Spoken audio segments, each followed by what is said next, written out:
Welcome to the Reds We See, where we take a look at our favorite team, Toronto FC. I'm Dan. And I'm Corey. Here we are, Corey. We had our two games, Montreal, Toronto FC. It's supposed to be one of the best derbies and rivalries in the MLS. What the hell happened? Because It didn't look like it. I didn't see any rivalry action going on. Does that mean a rivalry doesn't exist without the fans? That would be a very good point.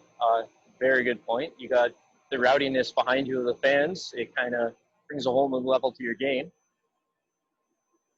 Yeah, it lacked any intensity, both the games. The first game, Toronto FC came ahead on a PK, 1-0. And the second game, they lost 1-0.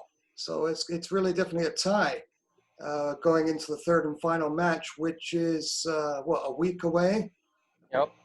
I don't know.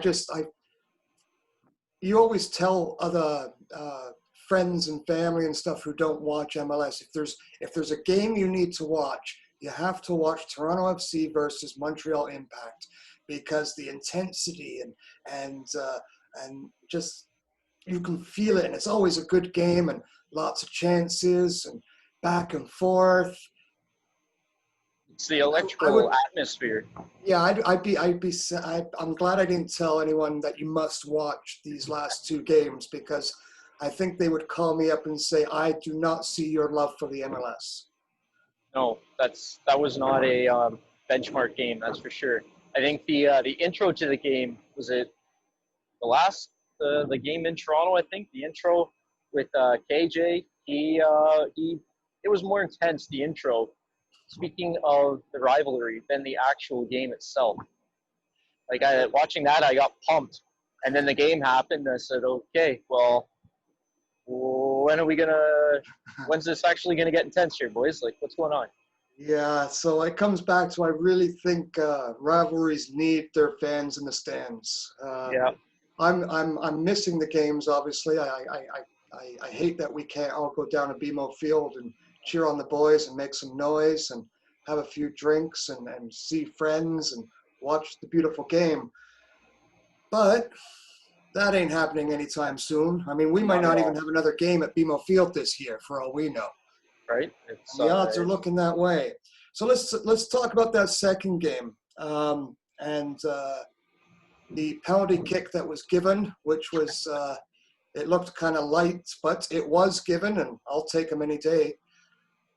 How about the actual freak, the penalty kick taken by Pozuelo? What's your thoughts on that? If it works, it would have been nice, but I guess the timing, like the rest of the game, was just completely off and ended up making the kick look like dog shit. Pardon the expression. My theory is if you're not winning, don't try to be pretty or cute. Pause until the last game hasn't missed a PK that he's taken for Toronto FC that I'm aware of. I think he's popped them all in.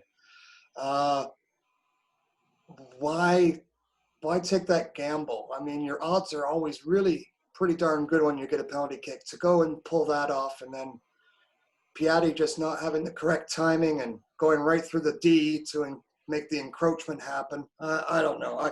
That upset me. And then watching my phone blow up as nobody understood why it didn't count, and having to give everybody the rules of the game didn't help my feelings at the time. That's for sure. No. They were given an opportunity and they botched it. Yeah. Like you said, they should have drilled it in and made sure it was going to count. So they play Saturday against Vancouver again. So is that their chance to redeem themselves? And they're going to have to pop quite a few in. Or is Vancouver going to come out and say, "Screw you, you're at our house now, and we need a couple wins to just make our fans happy"? Yeah. Well, you know what? I think that's what Montreal did coming in. They said, "No, we're not going to let you guys get your record. We're going to come into your house. It's going to be quiet, and we're going to keep it that way, and we're going to walk away with 3 points." I can see Vancouver saying, "You know what? Montreal can put you guys down. We're going to put you guys down." And they're going to come out twice as hard. Oh, you bring up that record. You see, the whole pregame, all during the game, The record. Yep. Shut up. Every Yep. time they do that in the past, shut up. Every Yep. time they do that in the past for anything, it jinxes it, and that's it. That's all I heard all night was this Yep. is a chance to beat the MLS record or tie it or whatever it was. And all I was saying was, shut up. I don't know about jinxing, but I definitely know TFC shot themselves in the foot. So I guess that's how it goes. So I'm thinking we weren't too in love with those last two matches, and we have two more to go in this weird little three-team series going on.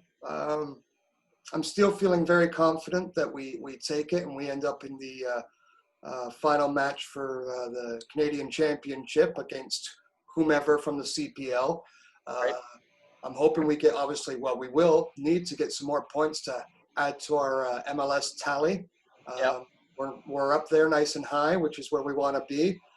Until then, we just keep cheering, and we'll just throw those last two games in the garbage where they belong. That's it. Let's don't look behind us. Let's just look at the next game coming up. So give it to Vancouver in Vancouver. Let's see a real game TFC knows how to play. There we go. Sounds good. I'll see you after that match. All right, enjoy. Cheers. Cheers.